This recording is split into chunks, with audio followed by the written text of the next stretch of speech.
Nick Saban said in an interview with 60 Minutes about 12 or 13 years ago, it's not who you play, it's who you are. What he's referring to is the importance of an identity first approach when it comes to winning at the ultimate stage in sports. Now, before we talk about what identity first is, let's talk about what it is not.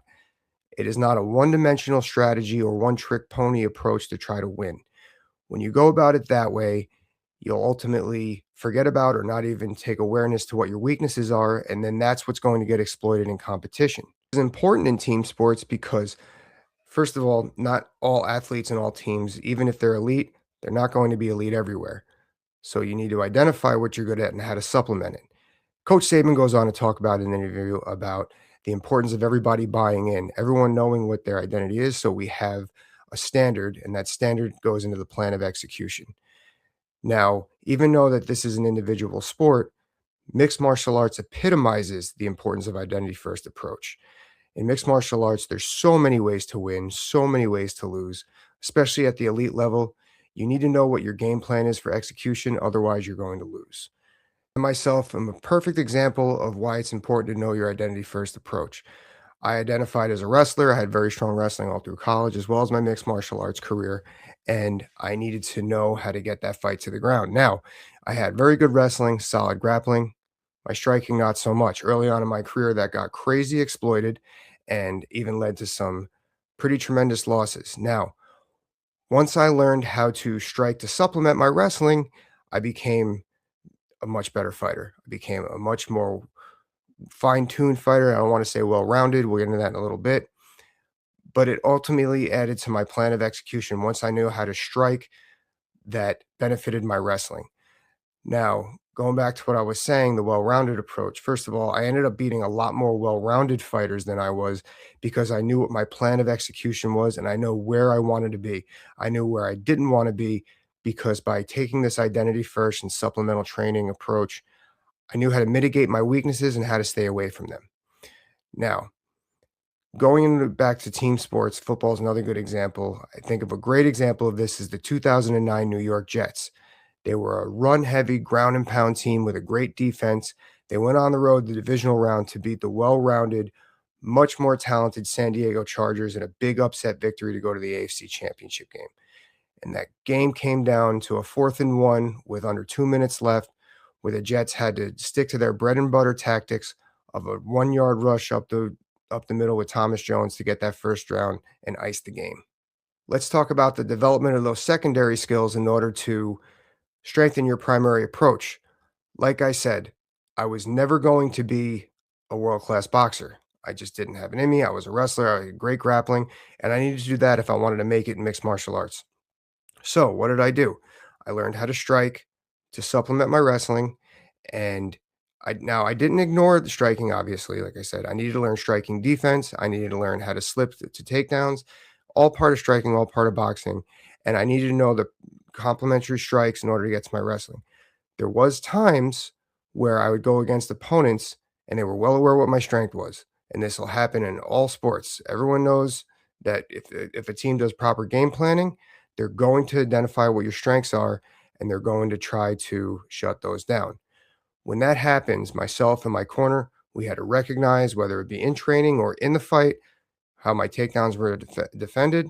And then, bam, now we're adjusting to more of a striking approach. That being said, my primary takedowns, my primary approach was now setting up my supplemental strategy of striking to switch it to my primary approach for the rest of the attack. This does happen. Another thing to think of is in basketball. If a team's really good at going up in the paint and they have to switch to perimeter shooting, going back to football, if they're stacking the box on the run game and that opens up the passing game. In baseball, if you're a power heavy team, how are you going to try to make contact to get the pitcher out? The list goes on and on for examples. This is the importance of identity approach. Now, I understand that on the flip side of this argument, you're going to say, well, it's always great to be well rounded. It's always great to be great at everything.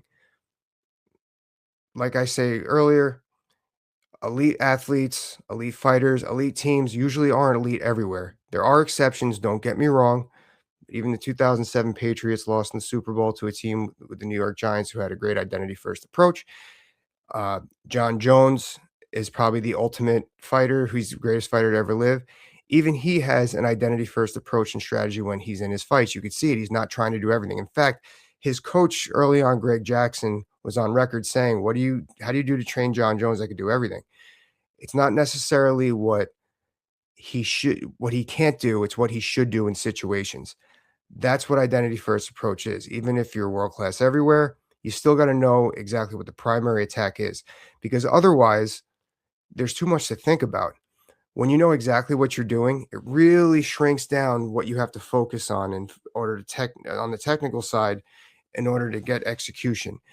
When you're well-rounded at everything, that's great, but you can't do everything all at once. It'll slow you down tremendously and create windows of opportunity for your opponent. And at the world-class level, all you need is that small window of opportunity to capitalize on, and they're aware of that. So when you have that identity-first approach, when everyone's buying in on the team, everyone knows exactly what they're doing, there's less thinking and only doing. How do coaches apply this tactic in their teams? First off, you can't teach a fish to fly. So when you're going in there with your team, you really have to observe really what they're good at and what they're not, each individual athlete.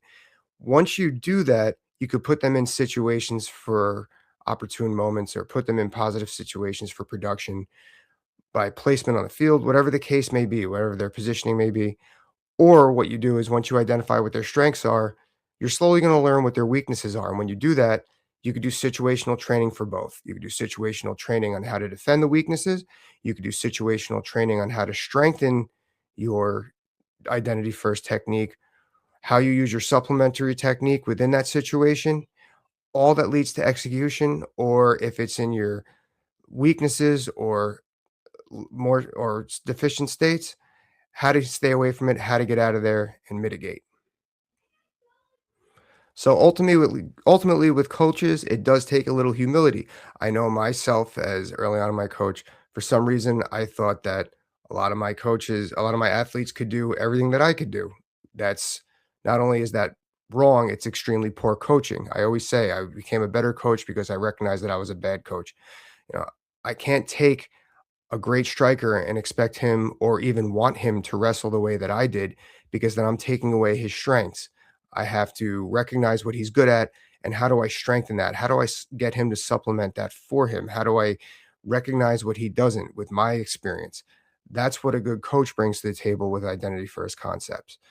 You can't just throw paint at the wall or something else at the wall and hope it sticks.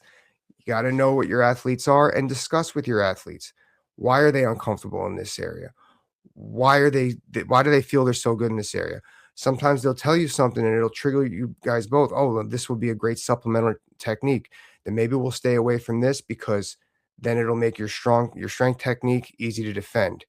So it ultimately depends on the relationship you build with your team and your athletes in order to execute. So there's your key takeaways on identity first approach.